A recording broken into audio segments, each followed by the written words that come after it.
she told a stranger, in the quiet of her own shop, exactly what she thought of the Duke of Renwick. Every grievance, every year of struggle, every ounce of bitterness she had carried since the contract that nearly ruined her family.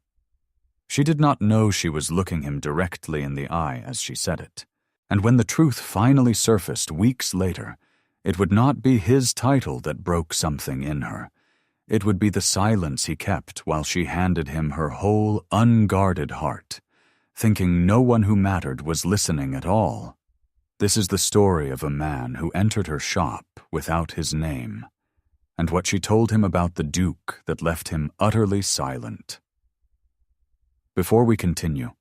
if stories like this one, full of hidden truths and quiet redemption, are the kind you love losing yourself in, consider subscribing so you never miss the next one. Now, back to where it all began. Rain had been falling over the village of Ashworth since midday,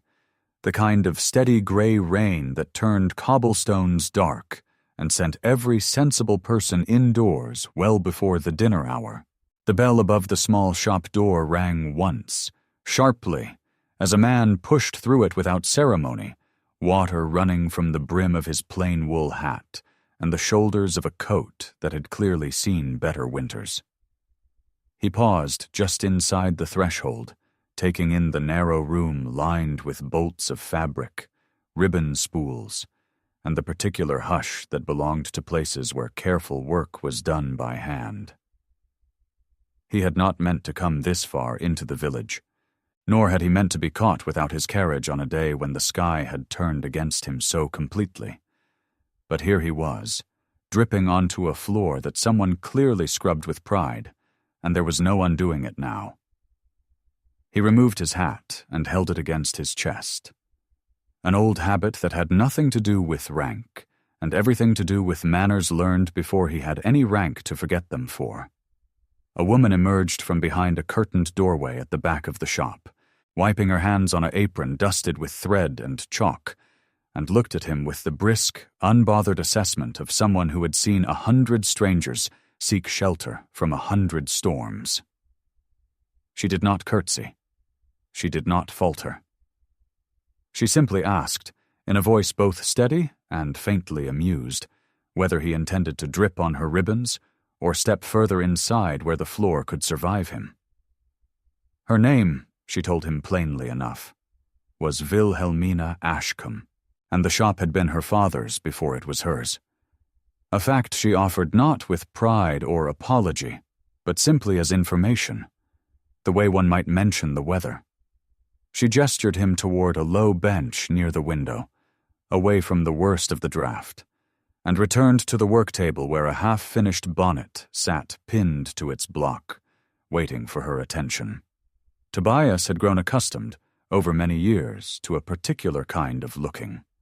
The swift, calculating glance that assessed a man's coat, his bearing, the cut of his boots, and adjusted its warmth accordingly before a single word had passed between them. Wilhelmina did none of this. She looked at him the way she might look at any wet stranger interrupting her afternoon, with mild irritation, a flicker of practical sympathy, and absolutely no curiosity about who he might be beneath the dripping coat. It unsettled him more than he expected. He found himself watching her hands as she resumed her stitching, quick and certain, and realized he had not been so entirely unremarkable to another person in longer than he could easily recall. There was a strange relief in it, sitting in the corner of a stranger's shop, being nothing more than a man waiting out the rain. She did not press him for conversation, but the shop was small, and the rain showed no sign of relenting. And eventually she asked, without looking up from her work, what name she ought to put on the ledger if he meant to order anything before he left. It was a simple question, the kind asked a dozen times a day by shopkeepers everywhere, and yet Tobias felt the small, familiar weight of it settle over him. He could have given his title. It would have changed everything in the room within seconds. Her posture, her tone, the careful distance she would suddenly remember to keep. He found, sitting there with rain still drumming faintly against the window glass, that he did not want any of those things to change. "Mr. Tobias will do," he said, offering only the truth of his given name, and none of what trailed after it in every other room he entered. Wilhelmina wrote it down without comment, as though men with only half a name were nothing unusual in her experience, and perhaps in a village shop they were not. She did not ask what brought a gentleman's coat, for she had noticed that much, at least, in the fabric, if nothing else, into a milliner's shop on a rainy Tuesday. She simply asked what he wished to order, and waited. He invented a need for gloves, then a need for thread to repair them, then found himself in no particular hurry to invent a third reason to stay. And Wilhelmina, for her part, seemed content to let the silence stretch as she worked, occasionally filling it with small, unguarded observations about the village, the weather, the slow ruin of trade since the harvest had failed 2 years running. It was in this loose, unthinking conversation, the kind shared between strangers who expect never to meet again, that she mentioned the Duke of Renwick, and the bitterness in her voice arrived so quickly and so naturally that she did not seem to notice it herself. She said his name the way one might name a debt long overdue, and went on to describe him, without prompting, as a man who let his stewards do his cruelty for him, while he stayed comfortably absent from the consequences. She did not know the man, she admitted freely, had never once stood in his presence nor heard him speak a single word in his own voice. But she knew what his signature had done to her father's old supply contracts 3 winters past, knew the shop had nearly closed for it, and she saw no reason a man's absence from his own decisions should earn him any gentler judgment than his presence would have. Tobias sat very still, the half-formed excuse about gloves forgotten entirely in his hands. He had heard himself discussed before, in rooms thick with flattery or rooms thick with envy, but he had never once heard himself described by someone who believed, with complete and unguarded certainty, that she was speaking to no one who could possibly be affected by the words. There was no cruelty in how she said it. That was, somehow, the worst part. She spoke of him the way one speaks of weather or taxes, an unpleasant fact of life rather than a wound she meant to inflict, and that plainness cut deeper than any direct insult could have managed. He realized, with a discomfort he could not immediately name, that he did not actually know whose decision had broken her father's contract, or why, or what it had cost this woman sitting 6 feet away from him with chalk dust on her sleeves. He said nothing of who he was. He thanked her, instead, for the thread, paid more than it was worth, and stepped back out into rain that had not lessened at all, though something in him had shifted considerably more than the weather had. But the door he had entered so carelessly would not be the last time it rang for him, and what waited behind his next visit would prove far harder to walk away from than any storm. It took 2 more visits, 2 more invented excuses involving ribbon and thread he did not need, before Tobias finally understood the full shape of what had happened to her father's shop. Wilhelmina did not tell the story all at once, the way a person tells a grievance they have rehearsed for an audience. She let it emerge in fragments, the way true wounds usually do. A comment here about the lean years after the harvest failed, a mention there of a supply contract with the Renwick estate that had sustained 3 generations of her family's trade in wool and thread, severed without warning by a steward's letter bearing a seal she had never once seen attached to a face. She spoke of the months that followed with the flat, unembellished honesty of someone who had stopped expecting sympathy from anyone outside her own 4 walls, describing how her father had grown thin with worry before he grew thin with illness, and how she had never been entirely certain the 2 were unrelated. She did not know, she said again, whether the decision had come from the Duke himself or from some clerk acting in his name and his absence, and she confessed, with a shrug that did not quite manage to look as indifferent as she intended, that the distinction had stopped mattering to her somewhere around the second winter of struggling to keep the shop's doors open. A man who built his comfort on decisions he never troubled himself to examine was, in her estimation, no better than a man who made those decisions with his own hand and his own conscience. The cruelty of distance, she said, was still cruelty. It simply wore better gloves. Tobias listened to all of this with a stillness that cost him considerable effort to maintain, turning the facts over in his mind even as his face revealed nothing of the unease taking root beneath it. He had signed a great many documents in the years since his father's death, trusting men he had appointed precisely so that he would not need to trouble himself with every ledger and every contract bearing his family's name. He could not recall, with any certainty, whether the Ashcombe contract had ever crossed his desk at all, and the not knowing sat in his chest like a stone he had swallowed without noticing, heavier with every hour that passed. He had no way of knowing, walking home with that quiet stone of guilt settling in his chest, that the woman behind him had already begun to feel something far more dangerous than curiosity, and that the next time he returned to that shop, he would not be able to leave it as easily as he had the first time. He told himself, walking back toward the shop the next afternoon, beneath a sky that had finally cleared to a pale and indifferent blue, that he was returning only to settle an unfinished matter of gloves and thread, a small loose end any reasonable man would wish to see properly concluded.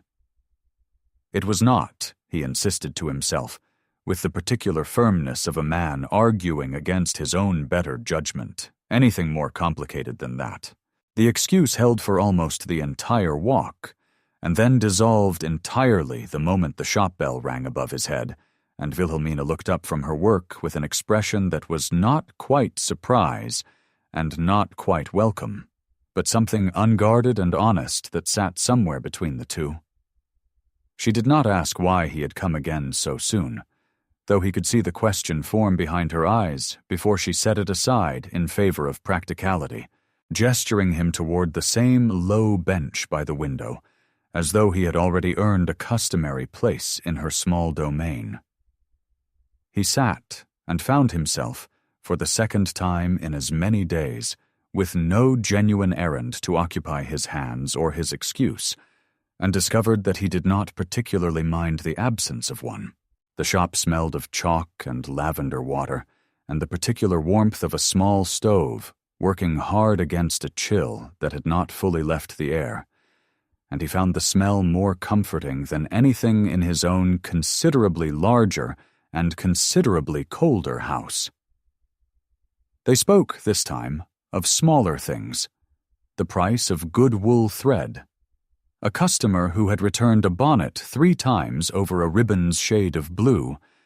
the persistent leak in the shop's back room, that Wilhelmina had patched herself, rather than wait for a tradesman she could not presently afford. He listened to all of it with an attention he rarely offered his own steward's reports, finding something rather extraordinary in the simple fact that nothing she said to him was calculated to please him, flatter him, or extract some favor from a man she believed held no particular power over her circumstances at all. It became, without either of them naming it as such, a habit. Tobias found reasons, increasingly thin, increasingly transparent to anyone who might have been paying closer attention than Wilhelmina seemed inclined to pay, to pass through the village on afternoons when his actual obligations could easily have kept him elsewhere. And each time the shop bell rang above his entrance, something in his chest loosened in a manner he had not experienced in longer than he cared to measure. He began to notice things about her that had nothing to do with her opinions of dukes or contracts. The particular furrow that appeared between her brows when a stitch refused to lie flat. The low hum of an old tune she seemed not to realize she was humming. The way she pushed a loose strand of hair back from her face with the back of her wrist, whenever her hands were too occupied with pins to use her fingers. What unsettled him most pleasantly was that her attention, when she gave it to him, was never performance. She did not laugh at things that were not amusing, did not soften her opinions to flatter a stranger's vanity, did not seem to calculate, as nearly everyone in his usual circles calculated, what particular response might earn her the most advantage from his goodwill. She disagreed with him plainly when she thought him wrong about the quality of a particular wool, and conceded just as plainly when he proved, on one occasion, more knowledgeable about die-fastness than she expected a gentleman's idle hands to be. He found himself, against every habit cultivated by a lifetime of careful self-possession,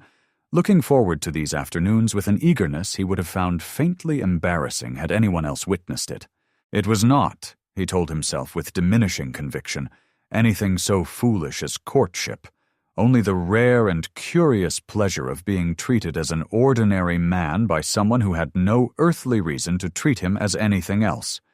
But something in him recognized, even as he resisted the recognition, that ordinary pleasures of this particular shape rarely remained ordinary for very long. Ezra Cobbins had worked beside Wilhelmina's father for 11 years before the old man's death, and had stayed on afterward out of a loyalty that had long since stopped requiring explanation, managing the shop's accounts and deliveries with the quiet competence of a man who preferred his observations sharp and his words sparing. It was Ezra who first noticed, with the particular attentiveness of someone who had spent a lifetime assessing the quality of cloth and the quality of men with the same practiced eye, that the gentleman calling himself Mr. Tobias did not belong to the world his plain coat was attempting to suggest. It was not any single detail that gave him away, but the accumulation of small things that did not quite fit together. Boots too finely made for a man claiming no particular trade, hands too unmarked by labor for someone who spoke vaguely of managing land, a manner of speech that carried the unmistakable cadence of a man accustomed to being listened to rather than one accustomed to asking permission. Ezra said nothing of his suspicions to Wilhelmina. Not yet, turning the puzzle over privately in the back room while he counted ribbon stock and weighed what, if anything, a loyal man owed to a woman who seemed, for the first time since her father's death, to be genuinely and unguardedly happy. He decided for the present to watch rather than warn, reasoning that whatever this stranger was hiding would surface in its own time, as such things generally did, and that Wilhelmina, sharper than most people gave her credit for being, would likely uncover the truth herself before any warning of his could outpace her own good sense. But he resolved, quietly and without announcement, to keep a closer eye on the doorway than he had before, and to remember, should the need ever arise, exactly how this particular afternoon had felt before everything changed. The rain returned on a Thursday, gentler this time, more mist than storm, and Wilhelmina found herself making tea before Tobias had even properly settled onto his customary bench, the gesture so unthinking and so habitual that neither of them remarked upon what it meant that she now kept a second cup behind the counter at all. They sat with the small stove ticking quietly beside them, the windows fogged soft with warmth, and talked of nothing in particular for the better part of an hour. Her mother's recipe for the seed cake she had attempted and ruined twice. His memory of a winter spent somewhere he described only vaguely as the North. The absurd dignity of a cat that had taken up residence in the shop's storeroom and refused, on principle, to be named by anyone. There was laughter in it, easy and unguarded, the kind that arrives only when neither person is calculating the cost of being seen plainly by the other. Wilhelmina caught herself, somewhere in the middle of it, watching the way Tobias's whole face changed when something genuinely amused him, a softening around eyes that otherwise carried something careful and a little weary, and felt a small, unwelcome lurch of recognition that she was paying considerably more attention to a stranger's face than any sensible woman managing a struggling shop had any business affording. She told herself, packing the thought away with the same practical efficiency she applied to an unruly bolt of cloth, that it meant nothing at all, that a lonely woman with too much work and too little company was bound to enjoy any pleasant interruption to her days, and that this was simply what pleasant interruptions felt like. But some quieter part of her, the part that had stopped expecting much from her days long before she had consciously noticed the stopping, recognized that she had begun, without permission, and entirely against her own good sense, to wait for the sound of that particular bell above the door. The bell rang again less than an hour after Tobias had finally taken his leave, and this time it announced a woman whose entrance changed the entire temperature of the room before she had spoken a single word. Lady Cordelia Pruitt, swathed in a traveling cloak far too fine for a village shop, surveying the modest interior with the particular expression of a woman accustomed to finding everything beneath her notice, and rarely troubling to hide it. She had come, she announced, for ribbon to match a gown for an assembly the following week, though her eyes moved over Wilhelmina with an assessment that had little to do with ribbon at all. It was while examining a length of pale blue silk with visible disinterest that Lady Cordelia's gaze fell upon a gentleman's glove left forgotten on the corner of the work table. Fine leather, clearly expensive, entirely out of place among the modest goods of a village milliner, and her expression sharpened with the particular delight of a woman who had just discovered something considerably more interesting than ribbon. She lifted the glove between two fingers, turned it over once, and asked, with deceptively idle curiosity, whether the shop had been receiving visits from His Grace the Duke of Renwick, who she happened to know owned a glove of precisely this distinctive stitching. Wilhelmina felt the floor shift slightly beneath her,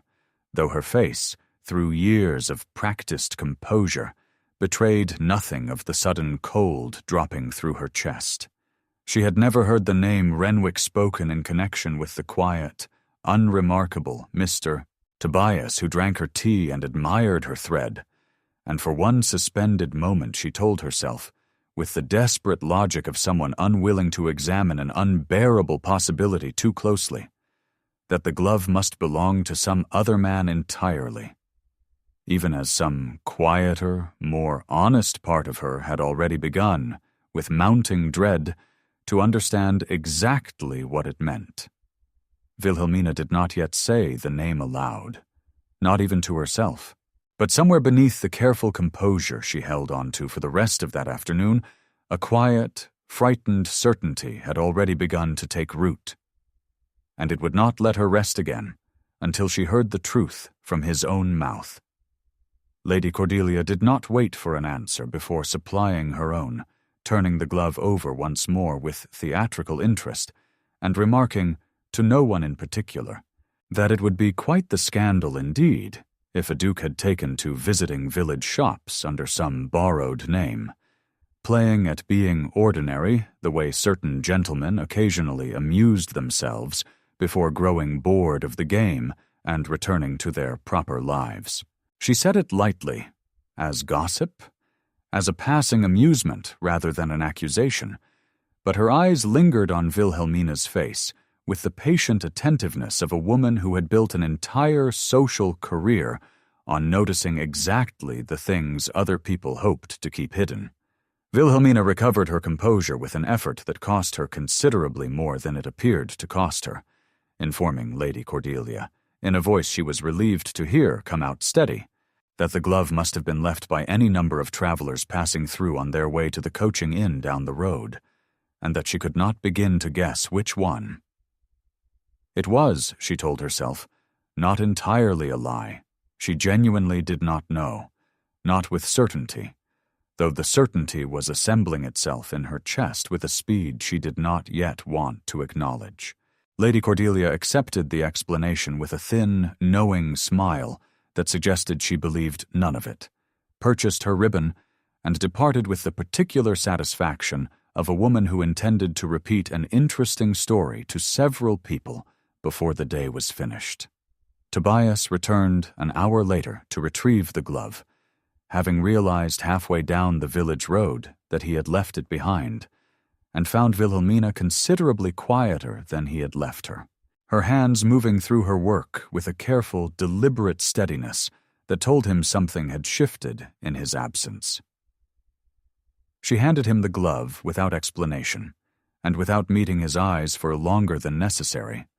and he understood, with a sinking clarity, that whatever fragile, unremarkable piece he had built in this small shop had just acquired a clock counting down toward its end. He told himself, walking home beneath a sky threatening rain again,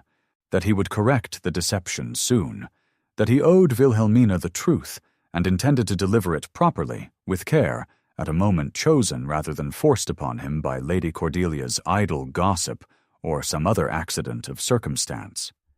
He rehearsed in his mind several versions of the conversation he meant to have, each one more careful and more honest than the last, and each one postponed by his own quiet calculation for just one more visit, one more afternoon of being simply Mr. Tobias before he became, once again and irrevocably, the Duke of Renwick in her eyes. The trouble with a hidden truth, he was beginning to learn, was that the right moment to reveal it never announced itself plainly, never arrived wrapped in the kind of clear and undeniable necessity that made the telling unavoidable. There was always a reason to wait. Her good mood that particular day, a customer arriving before he could finish the sentence, his own cowardice dressed up convincingly as consideration for her feelings. He recognized, somewhere beneath the rationalizing,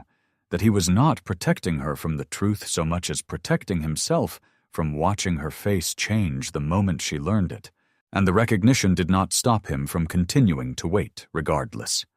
He returned to the shop 3 more times that week, and each visit was warmer, easier, more dangerously comfortable than the last, building between them something he was no longer entirely capable of pretending was nothing. But comfort built on an omission, he was beginning to understand with a dread he kept carefully folded away beneath his usual composure,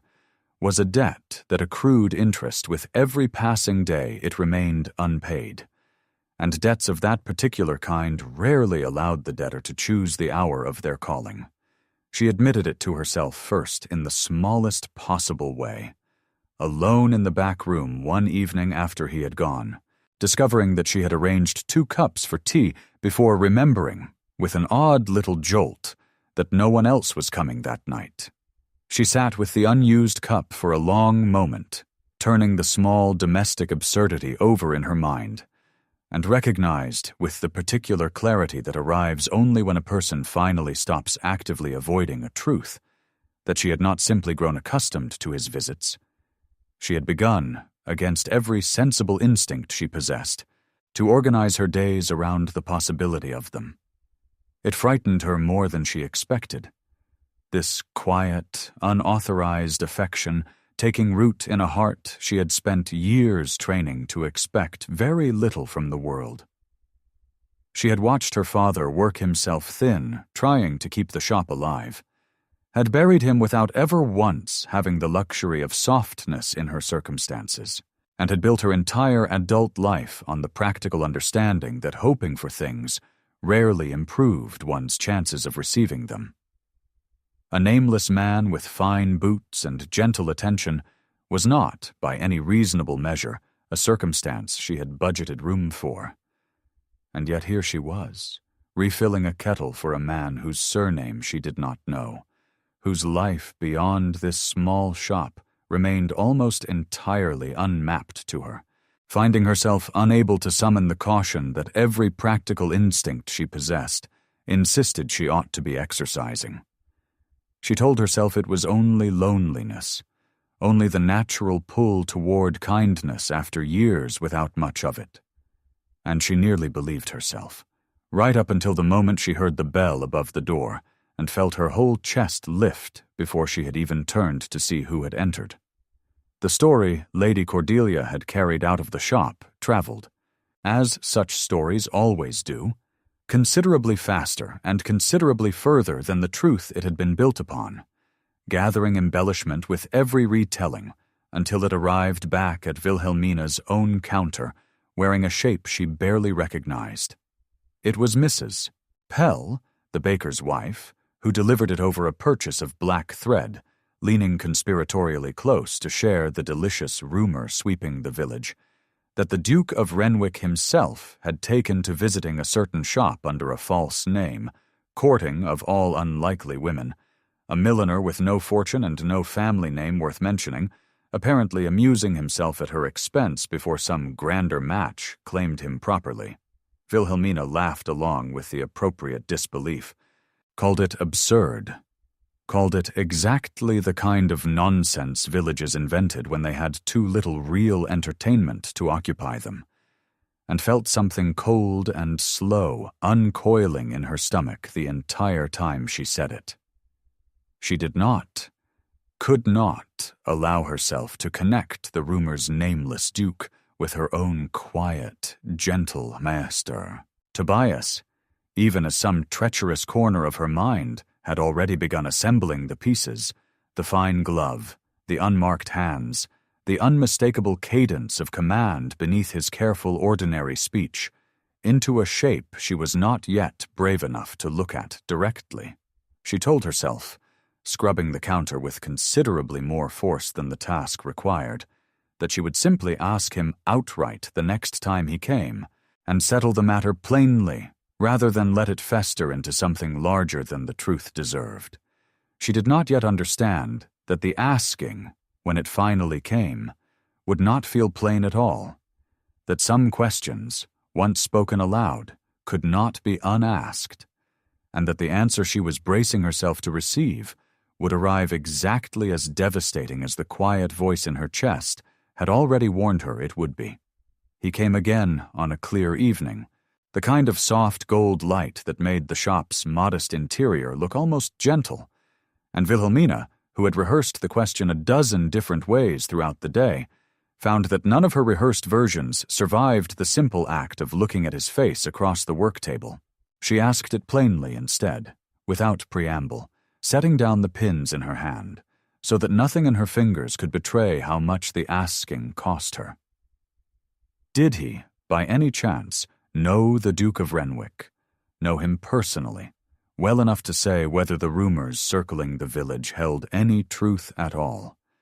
Tobias felt the question land in his chest like something physical. A door he had been quietly holding shut for weeks,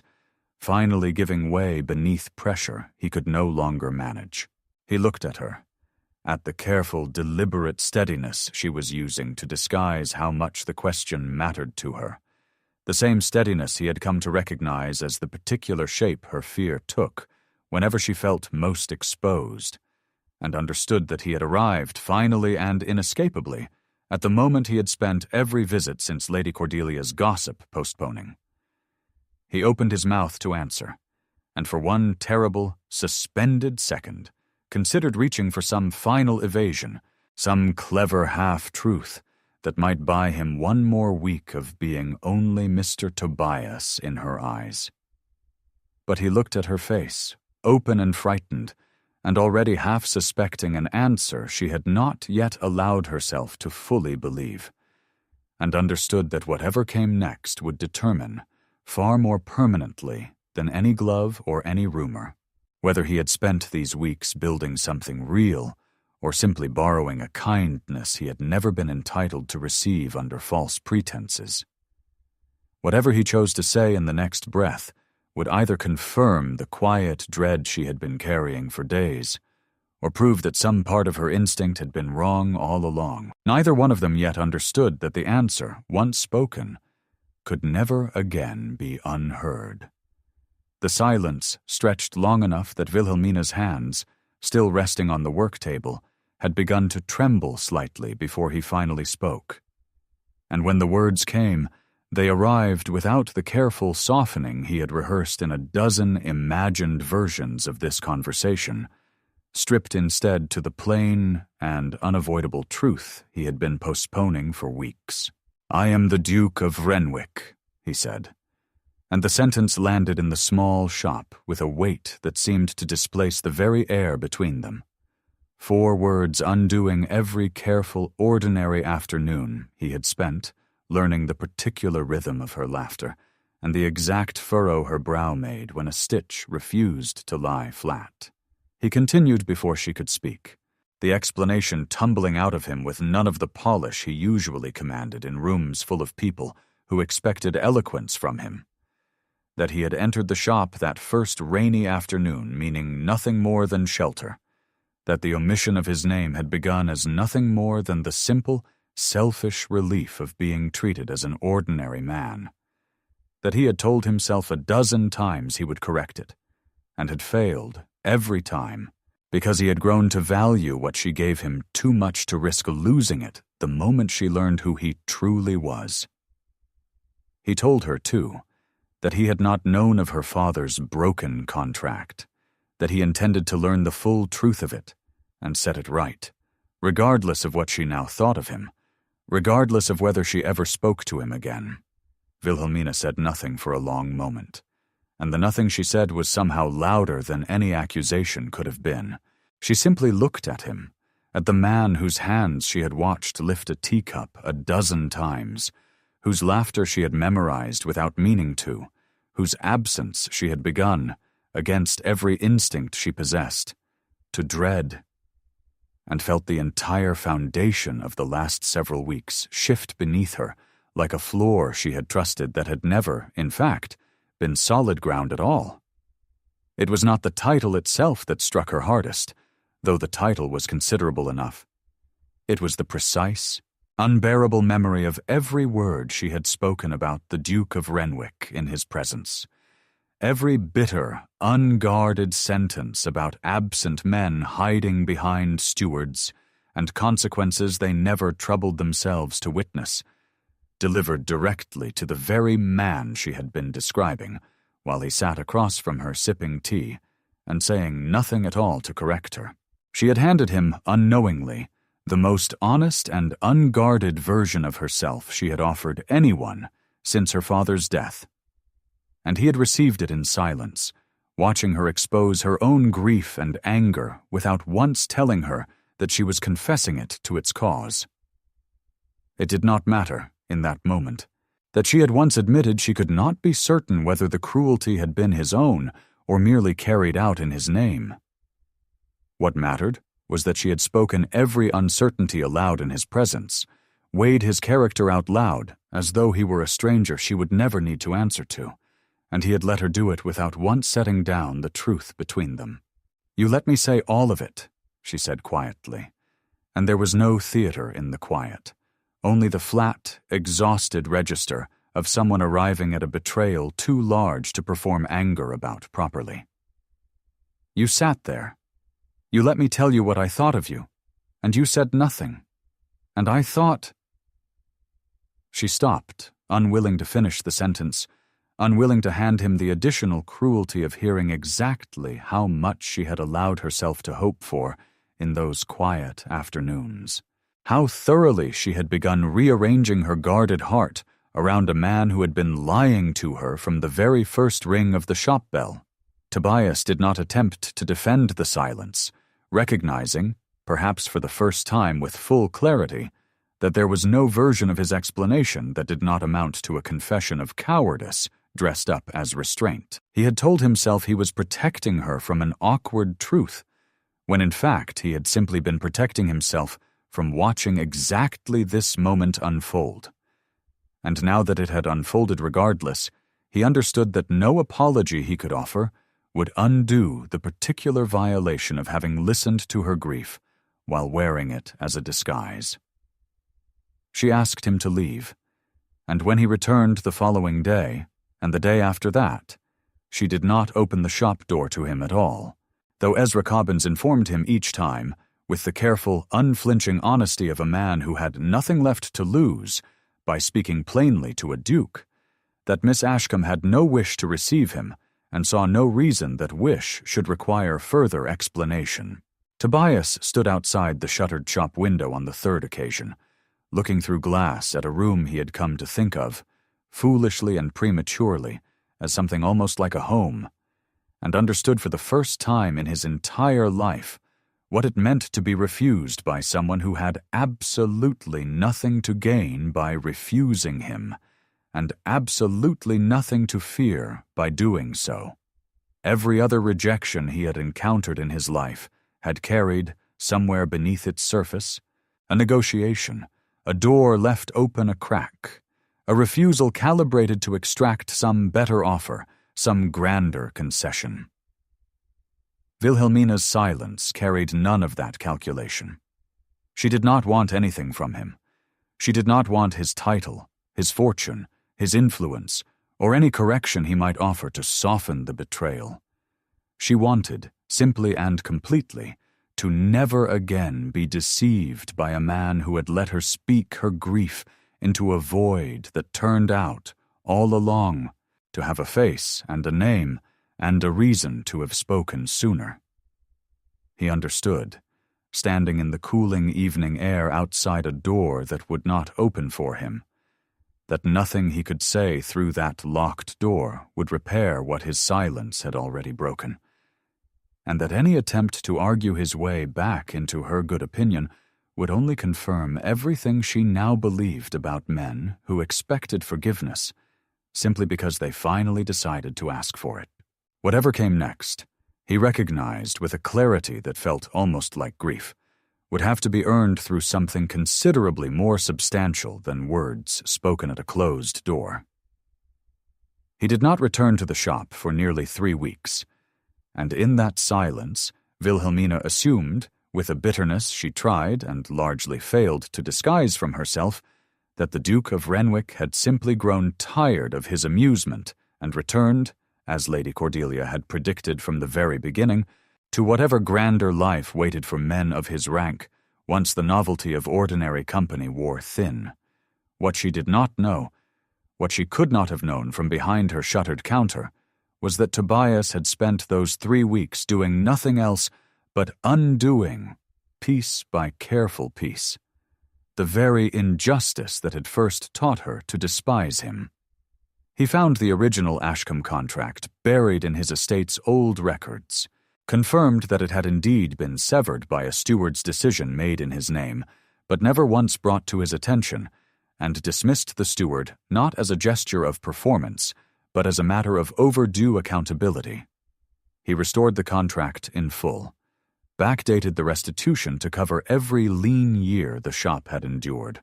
and arranged it all through his solicitor without his own name attached to the gesture at all, instructing that the correction be delivered to Wilhelmina as a simple matter of contractual justice, rather than a courtship offering requiring her gratitude or her forgiveness in return. It was Ezra who recognized the handwriting on the solicitor's seal 3 weeks later,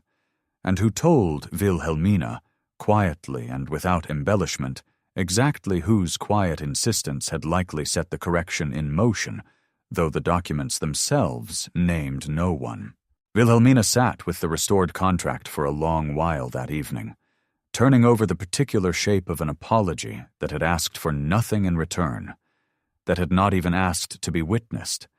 and felt something in her carefully guarded chest begin, reluctantly and against her better judgment, to soften. He came back on a clear morning in early spring, the kind of pale, hopeful light that made even a small village shop look freshly washed, and stood outside the door for a long moment before he found the courage to push it open, uncertain whether the bell above his head would announce a welcome or simply confirm, one final time, that some doors did not reopen no matter how thoroughly a man tried to earn his way back through them. Wilhelmina looked up from her work table when the bell rang, and for a moment neither of them spoke, the weight of 3 weeks and one devastating revelation sitting plainly in the space between them. "I did not come to ask for anything," he said quietly, before she could decide whether to ask him to leave.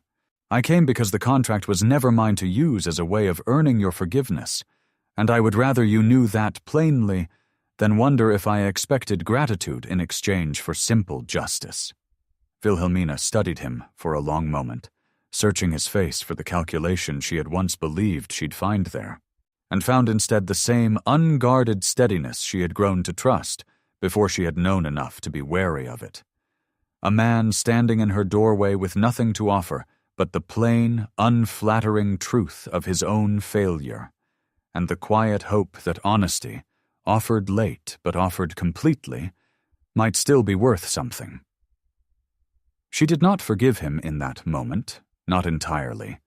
not in the easy, immediate way that would have made for a simpler story. She told him instead that he could sit, that the tea was still warm, and that whatever came next would be built slowly, on visits that asked nothing and assumed nothing.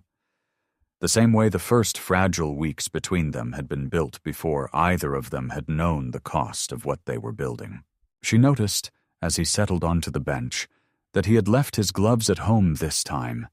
his bare hands resting open and empty on his knees, as though he had finally understood that there was nothing left in this room he needed to hide behind. Wilhelmina understood, watching him, that she wasn't welcoming back a duke at all. She was, for the first time, welcoming a man who had finally chosen to be fully and completely seen, with no name held back, and nothing left to hide behind the door that had just rung the bell. If this story moved you, let us know in the comments which moment struck you the hardest, the silence in the shop, or the door that opened again. And if you'd like more stories of hidden truths, quiet redemption, and love that has to be earned twice, subscribe and stay close. The next story is already waiting.